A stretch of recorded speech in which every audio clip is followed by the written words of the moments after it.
Good morning, everybody. Can y'all hear me? I can hear you, Carl. Unbelievable. Okay, we're working through another mic, but I think we got a couple more people logging in right quick. How we looking? All right. Happy Friday, everybody. I am on remote this morning out at Mark Anthony Brewing, and get to that in just a second. But we're really excited. Appreciate Ruth, Reddy, and his team for letting us come out and see this amazing place. We'll get to that in just a minute. But first of all,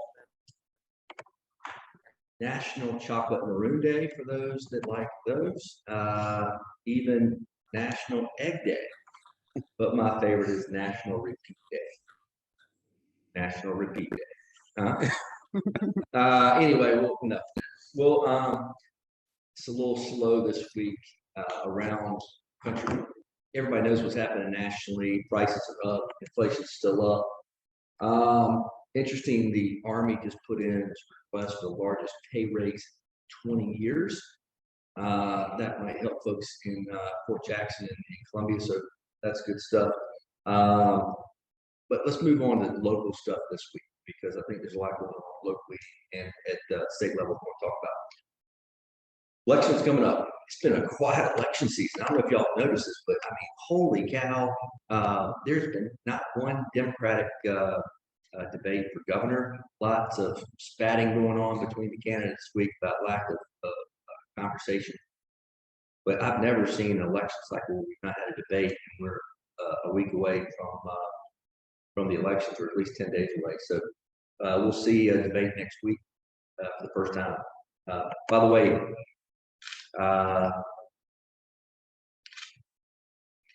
something happened, but anyway, truly interesting that there is an election and no one's talking about it. But anyway, big news out of Rock Hill. We had, sorry, I'll go back there. Panthers deal officially done to put the holding company that bought or was actually doing the expansion in Rock Hill filed for Chapter 11 this week, which puts the end to any debate whether that was on life support. It is officially dead. Question is going to be, there's been a bunch of public dollars put towards that project. Are there callbacks in place? How are we going to get reimbursed for those monies? Lots of local dollars in the county weren't put in that. So anyway, we'll find out in days to come and how that Chapter 11 deal is structured. So anyway, that's sad and unfortunate for those that are involved there.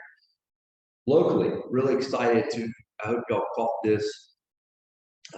Sorinex announced an expansion this week. Sorinex based in Lexington County, $7 million, 35 new jobs.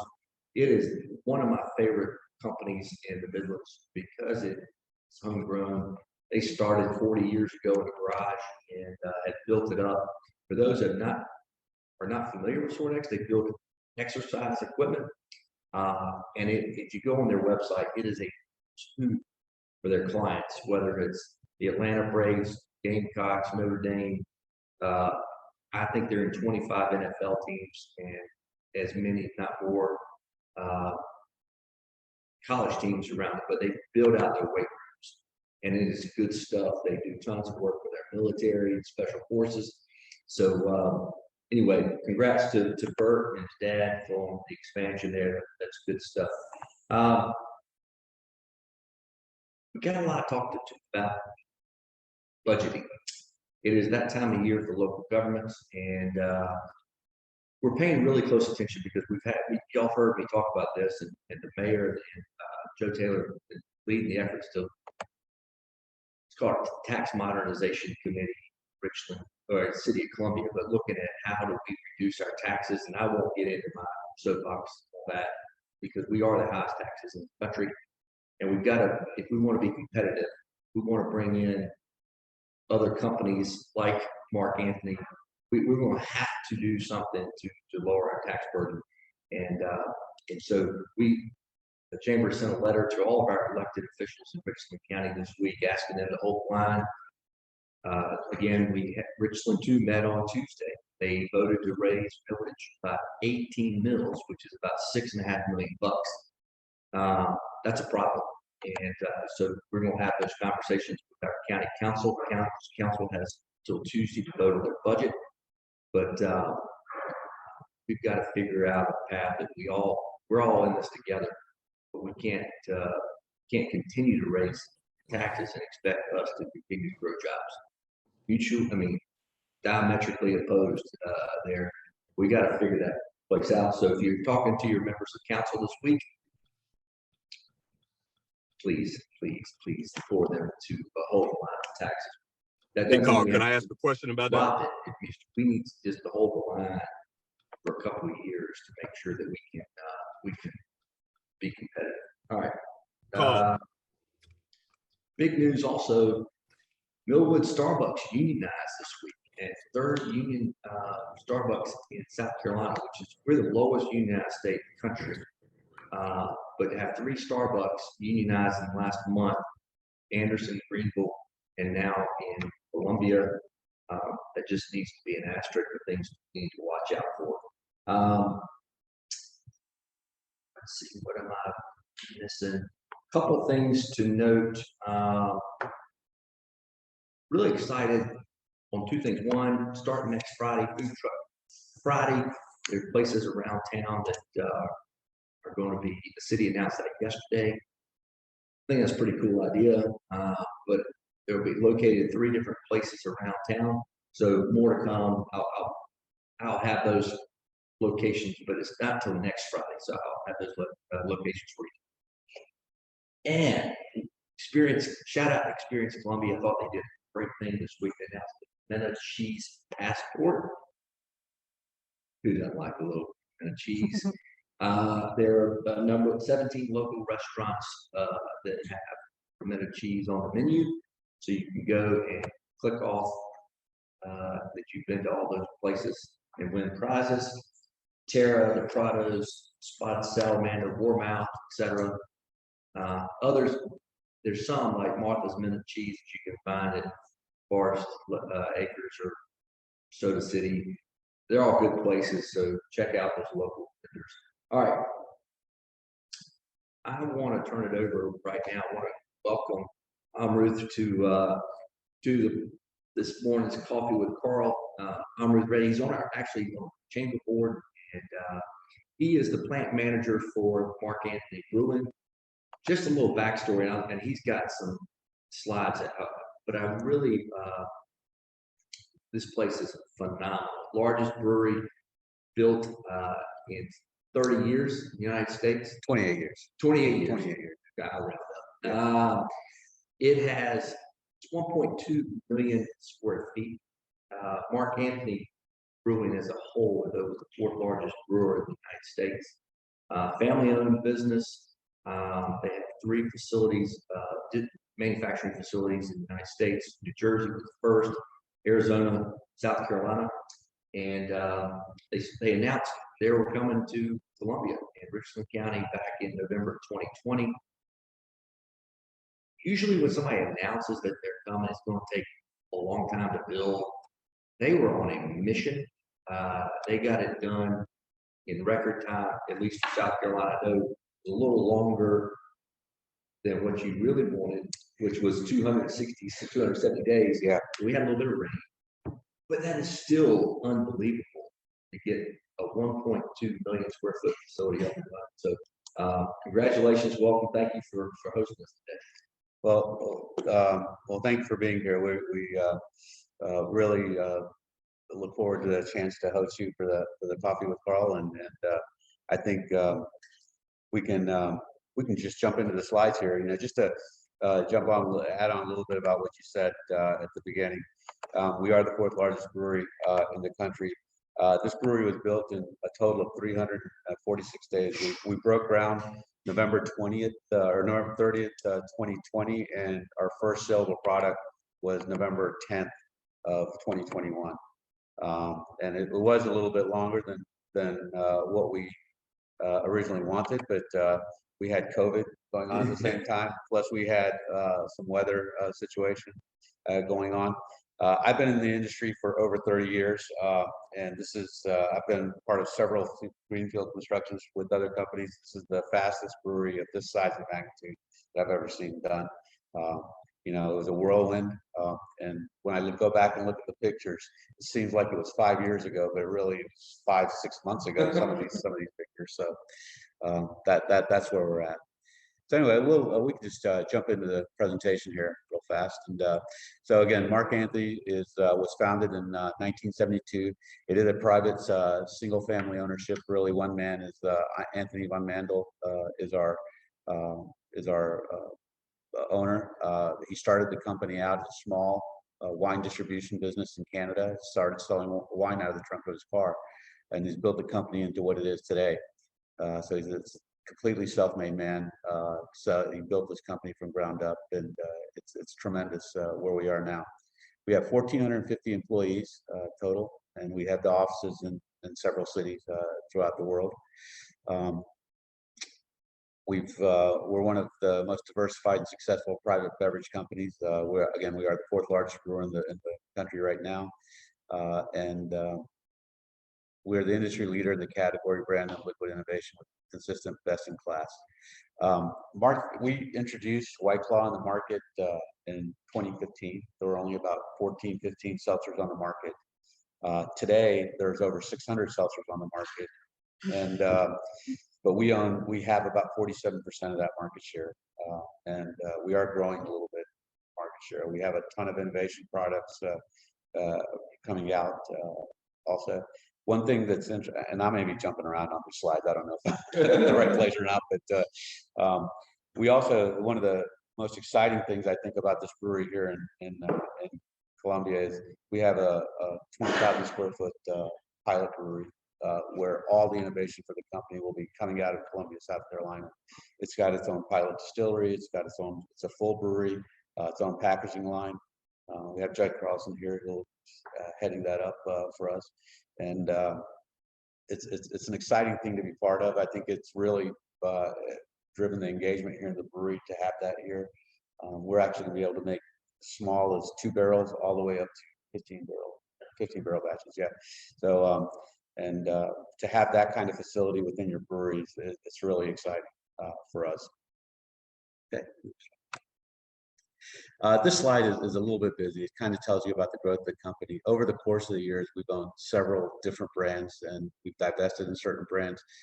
We are the biggest alcohol distributor in Canada, and some of the brands that are shown here are what we have under our umbrella. We do have 12. The company itself has 12 wineries in Canada. We have a distillery in Ireland and the North American brewing operations, and we just recently bought a smaller distillery in Canada. So there's quite a bit of diversity in the company as far as what we do. This is the business structure of the company. I'm not going to get into all the weeds here on these little different business divisions, but we are Mark Anthony Brewing. We're the supply side of the business.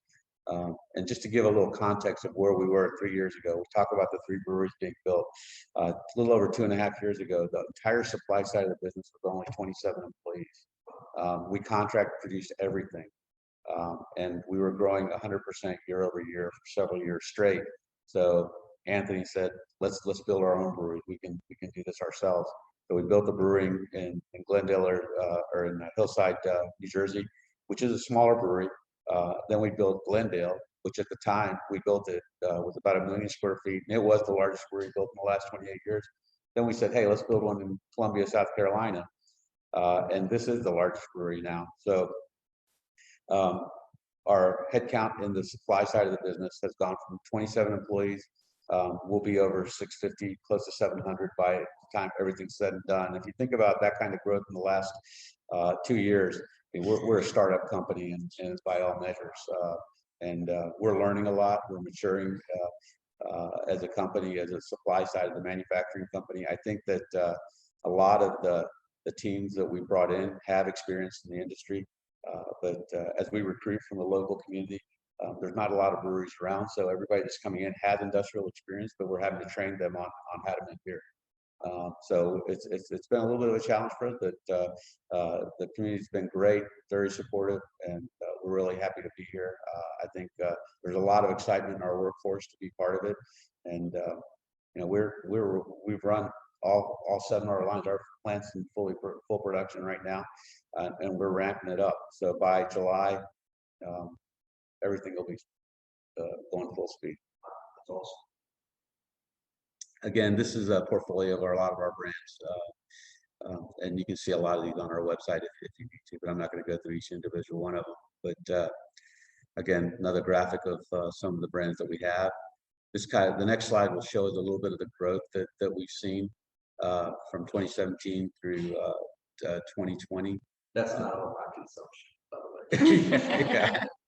Yeah, it's been tremendous, and actually some of that growth is a little understated because I think we've had some years of 100% growth. Yeah. This is our brewery in Glendale, Arizona. It's built right in the middle of a bunch of rose fields, and it's from a visual standpoint, it's the coolest thing you've seen. Also, there's an Air Force base close by, so if you're there, you're into roses and you're into Air Force just flying over, this is the place to be. You'll see it consistently throughout the day. I don't think you go more than 5 minutes without a jet flying over the brewery.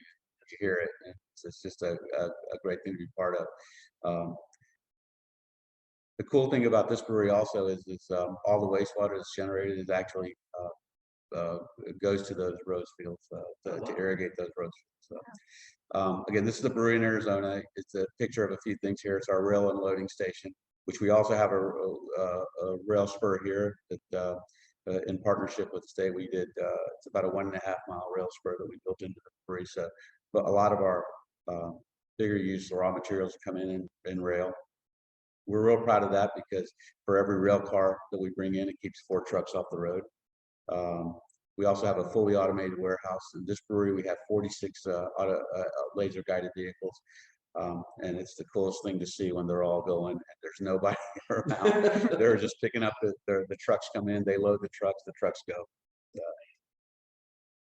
This is our Hillside, New Jersey brewery. We're just kind of showing it's in a very industrial area of the city, and this was the first brewery that we built. It has 2 high-speed can lines, 2 BP lines. Good, next slide. So this is another slide that the picture on top there is the site the day before we broke ground, and this picture on bottom is as we exist today. And again, that picture on top is November 30th of 2020. And really, that picture on bottom could have been November 11th of 2021. So, and actually, technically, our total square footage is about 1.3 million square feet. And I think I went through a lot of this. We were the recipient of the 2021 South Carolina Moose Farm New Plant of the Year Award. Really proud of that.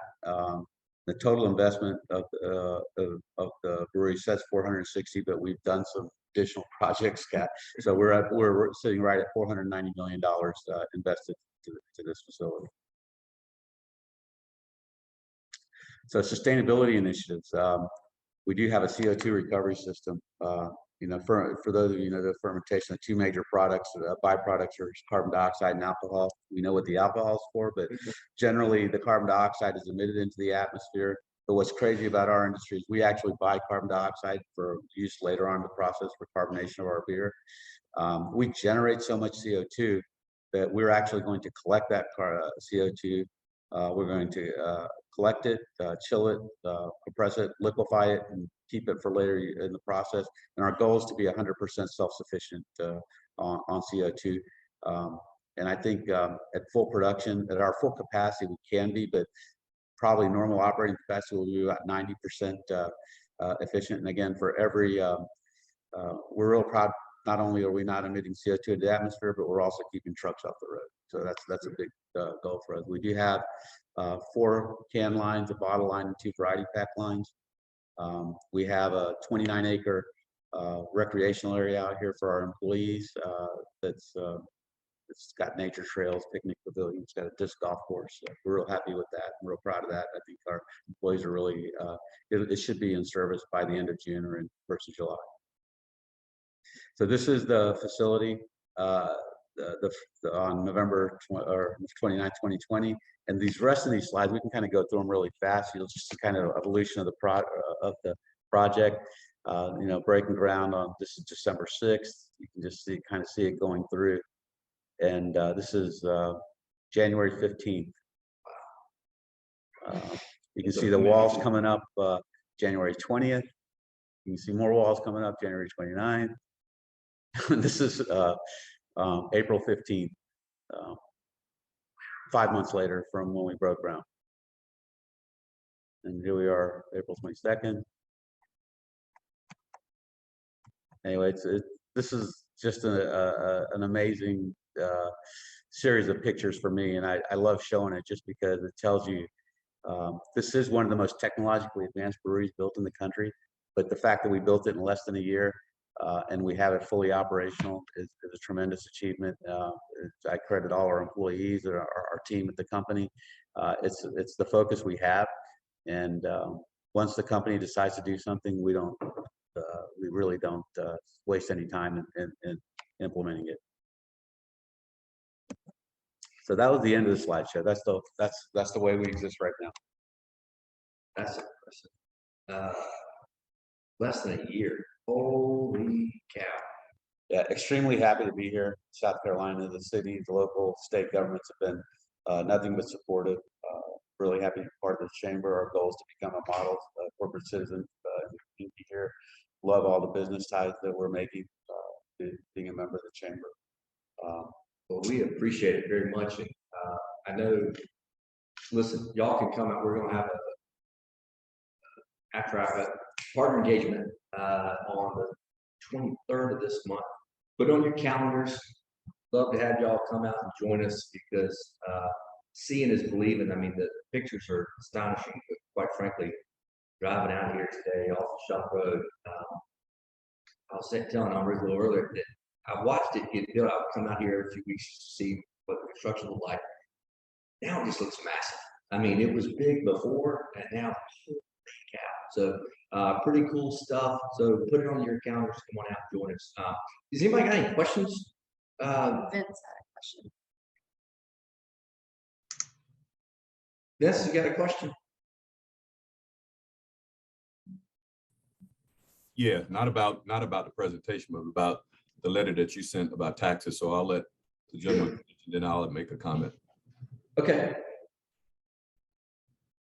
Anybody got a question for Amrit, myself, or if not, I will hold them to when y'all get out here next in a couple weeks to see this place.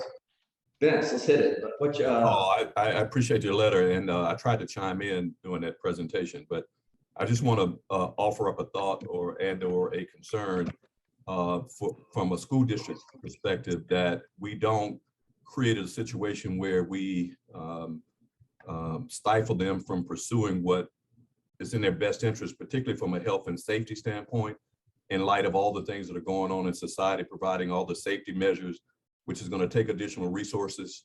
I like the fact that Richland 2 has put up bulletproof windows. I think a lot of school districts are going to have to go to some drastic measures, some things that we've never done in our time, but are important to keep our children safe and secure.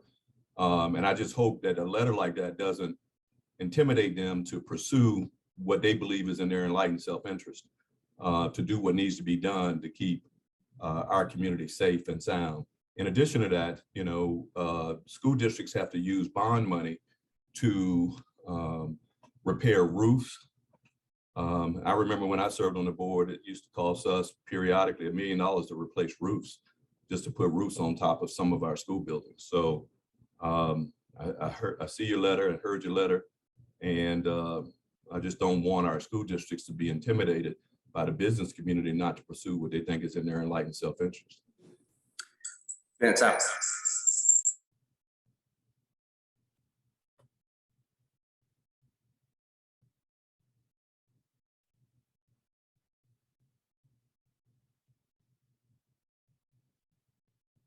You're on mute, Carl. You're on mute. You're on mute. We're all kind All right, can you hear me now? Yes.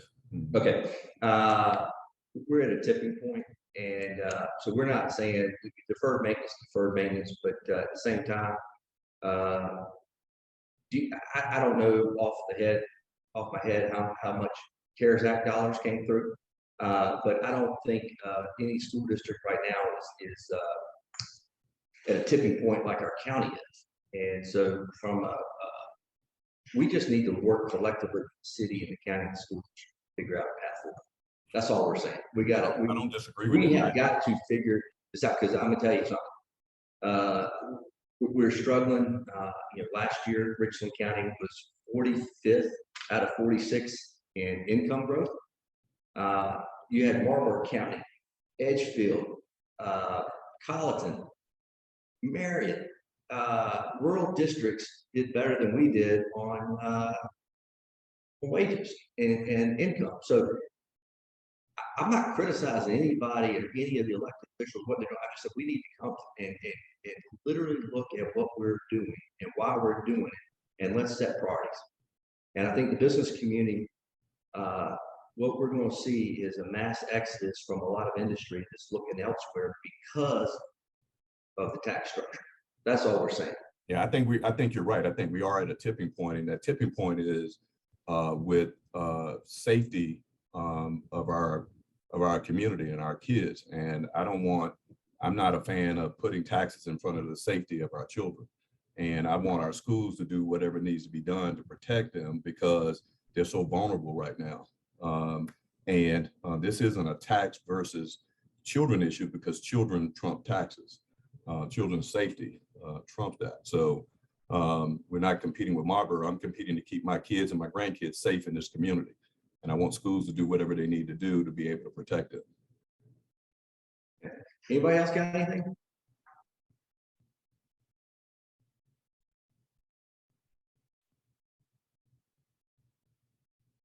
All right, I'm trying to scroll through.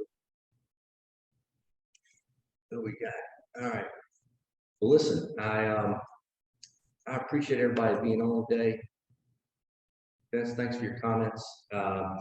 We are, again, Amru, thank you for hosting us today. Thanks for letting us come out and see this phenomenal facility.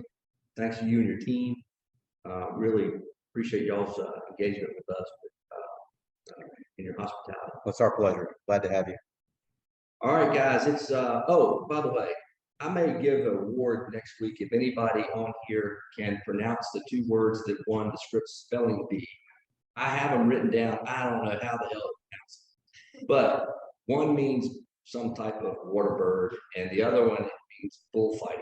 So I understand what they mean, but prizes to anybody on here next week that can pronounce them. Okay? But congrats to the 12-year-old who outsmarted me and kids not only knew what they meant, but actually could spell and say it. All right. Listen, y'all have a great weekend. Enjoy the nice warm weather. Get out and enjoy everything that Columbia has to offer. We will see y'all same time, same bat channel next Friday. See ya. Thank you.